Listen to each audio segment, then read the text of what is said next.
की निदाय गौर सिद्धनाथ प्रेमानंदे।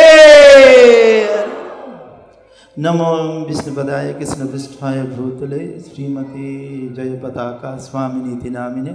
नमो आचार्य पादाय निताय कृपा प्रदायने गौरपथधामदाय नगरग्रामतारिणे। नमो विष्णुपदाय कृष्णपृष्ठाय भूतले श्रीमती भक्तिवेदांत स्वामिनीति नामिने। नमस्ते सरस्वती देवी गौरवाणी प्रचारिणे निर्विशेषवादी पाश्चात्यदेशतारिणे। भगवान श्रीकृष्ण उद्धव के बोलছিলেন आचार्यवाम बीजानियात नाभमन्ये करिश्चित न मर्तबुद्ध स्वेद सर्वदेवमय गुरु।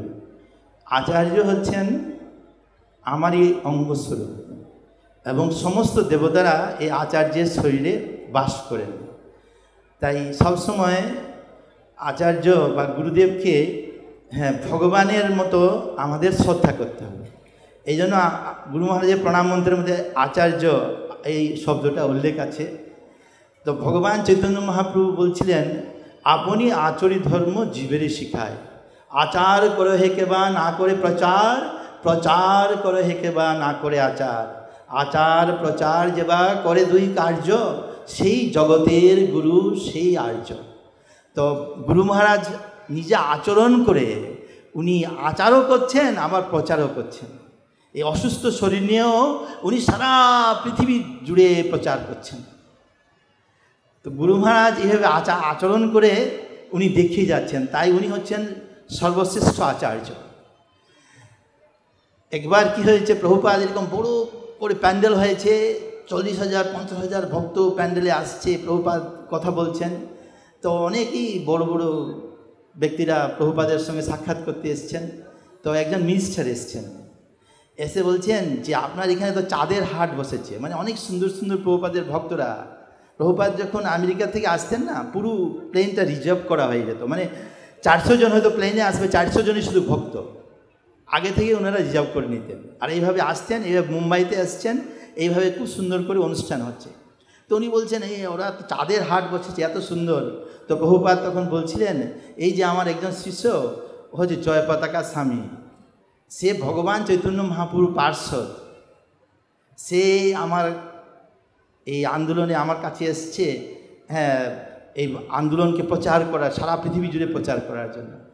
তো এই জিনিসটা আমাদের বিশেষ করে বুঝতে হবে যে গুরু মহারাজ চাইছেন সারা পৃথিবী। আজকে কত সুন্দর করে গুরু মহারাজ বলছেন যেভাবে অনেকে গুরু হবে, অনেকে এইভাবে শুদ্ধ ভক্ত হবে এবং এইভাবে সারা পৃথিবী জুড়ে ভগবানের বাণী প্রচার হবে। তো একবার আমি গুরু মহারাজ আমাকে হঠাৎ করে ডেকেছেন, ডেকে বলছেন যে যারা দীক্ষা নিচ্ছে বা যারা দীক্ষা নেবে তাদেরকে ভালো করে দেখো যে ওরা যাতে সঠিকভাবে সব নিয়ম পালন করে, না হলে সে যদি কোনো নিয়ম ভঙ্গ করে তাহলে তার সে পাপটা আমাকে গ্রহণ করতে হবে। আমি চাই সকলকে ভগবত ধামে নিয়ে যেতে, সকলে ভালো করে এই 4টা নিয়ম পালন করুক, 16 মালা করে জপ করুক, একাদশীতে 25 মালা জপ করুক, সবাই সে ভগবত ধামে যাবে। আমি সবাইকে চাই সে ভগবত ধামে নিয়ে যাওয়ার জন্য। নিতাই গৌর সিদ্ধনাথ প্রেমানন্দে। গুরু মহারাজ চান এইভাবে। ভগবান প্রভুপাদ বলছিলেন আমি সকলের জন্য ভগবত ধামে থাকার ব্যবস্থা করেছি, সকলের জন্য বাড়ি করেছি। তোমরা চিন্ময় দেহ পাবে, আর চিন্ময় দেহে এভাবে ভগবত ধামে নিত্যকাল ধরে থাকবে। তোমাদেরকে এই জড়জগতে এইভাবে জড় শরীর নিয়ে তোমাদেরকে দুঃখ জন্ম মৃত্যু জরাব্যাধি দুঃখ দুঃসান দর্শনম, এই জন্ম মৃত্যু জরাব্যাধিতে কষ্ট পেতে হবে না। তো গুরু মহারাজও এইটা চাইছেন, আমাদেরকে সকলকে ভগবত ধামে নিয়ে যাওয়ার জন্য। এই জন্য আমাদেরকে সঠিকভাবে যেটা গুরু মহারাজ আমাদেরকে নির্দেশ দিয়েছেন, গুরু মহারাজ যেটা চাইছেন সেটা আমাদের জীবনে গুরু মহারাজ যেভাবে আচরণ করে দেখাচ্ছেন সেভাবে আমাদের আচরণ করতে হবে। ভগবান চৈতন্য মহাপ্রভু যেভাবে বলে গেছেন সেভাবে আমাদের করতে হবে। তো একটা ছোট সংক্ষেপে একটা গুরু মহারাজের অলৌকিক লীলা বলবো। একবার কি হয়েছে, উড়িষ্যাতে খুব বড় বন্যা হয়েছে। গুরু মহারাজ এখানে মায়াপুরে। তো হঠাৎ করে রাত্রিবেলা একজন ভক্তকে উনি ডেকেছেন, বলছেন যে উড়িষ্যায় বন্যা হয়েছে, আমার এক শিষ্য এবার তার ঘরটোর ভেসে যাচ্ছে, ঘরের ভিতরে জল ঢুকে গেছে, তো নৌকো নিয়ে যেতে হবে, না হলে ও বাঁচবে না। তার 4-5 জন ফ্যামিলিতে আছে। গুরু মহারাজ কিন্তু এখানে আছেন, কেউ কিছু বুঝতে পারছে না, গুরু মহারাজ অন্তর্যামী, উনি বুঝতে পারছেন। তখন আরেকজন উড়িষ্যারই একজন প্রভু, ওনাকে ডাকা হয়েছে এবং সঙ্গে সঙ্গে গুরু মহারাজ বলে তুমি এখনই যাও, হ্যাঁ এখনই তুমি উড়িষ্যাতে যাও এবং এইভাবে ওর এখানে যাবে, ওর বাড়িতে যাবে, নৌকো নিয়ে যাবে। তখন উনি নৌকো নিয়ে যখন গেছেন তখন দেখছেন একদম মানে ছাদের উপরে জল থেকে গেছে, আর উনি একদম ঘরের যে একদম উপরে, হ্যাঁ একদম উপরে তারা ফ্যামিলি নিয়ে, স্ত্রী আর ওনার ছেলে মেয়ে নিয়ে ওইখানে বসে আছেন। একটু পরে একটু বেশি জল ভাড়লেই মানে পুরো ভাসিয়ে নিয়ে চলে যাবে। তখন উনি নৌকো নিয়ে উপস্থিত হয়েছেন। তো নৌকো দেখে উনি ভাবছেন যে নৌকো, এইভাবে নৌকো নিয়ে উনি এসছেন, কে ওনাকে বলল নৌকো নিয়ে আসার জন্য। তারপরে উনি বলছেন যে তাড়াতাড়ি আপনার নৌকোতে আসুন, হ্যাঁ আমি বলছি। তো নৌকোতে চলে এসছেন, তারপরে বলছেন না গুরু মহারাজ আমাকে পাঠিয়েছেন। দেখুন গুরু মহারাজ উনি হচ্ছেন নিধেয় মাধ্যম দুর্লভম সুদুর্লভম প্লবম সুকল্পম গুরুকর্ণ ধারম ময়ানুকুলে নবৈস্তারিদম পুমান ভবাব্দি ন তরে সাত্মা। নিদেহ মাধ্যম, আমাদের এই যে মনুষ্য শরীর, হ্যাঁ নিদেহ মাধ্যম সুদুর্লভম, এটা সুদুর্লভ, প্লবম সুকল্পম গুরুকর্ণ, গুরু হচ্ছে নৌকোর মতো এই ভবনদী পার হওয়ার। দেখুন উনি সেই মায়াপুর থেকে বুঝতে পারছেন ওনার শিষ্যের কোথায় কি হয়েছে।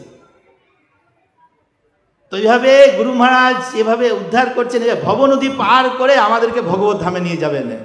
তো এইটা আমাদের বুঝতে হবে, গুরু মহারাজ এই অসুস্থ অবস্থায়ও এইভাবে আমাদের জন্য, হ্যাঁ সেই আমাদের জীব, এই প্রতি জীবদেরকে উদ্ধার করার জন্য তিনি অক্লান্ত সেই সবসময় চেষ্টা করছেন এবং সবসময় আমাদেরকে উপদেশ দিচ্ছেন।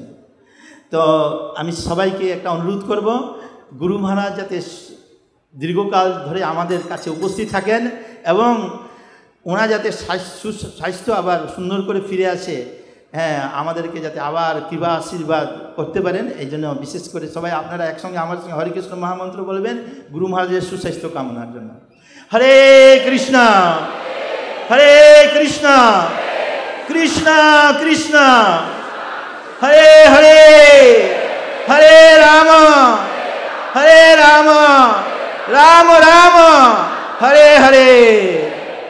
মায়েরা উলুধ্বনি দিবেন, গুরু মহারাজ বলছেন উলুধ্বনি আসে স্বর্গলোক থেকে, গুরু মহারাজ খুব আনন্দ পান। হরে কৃষ্ণ। পাবন শ্রী গুরু মহারাজ কি।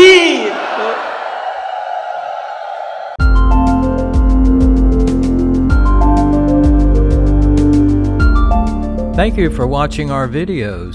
Be sure to subscribe to our channel.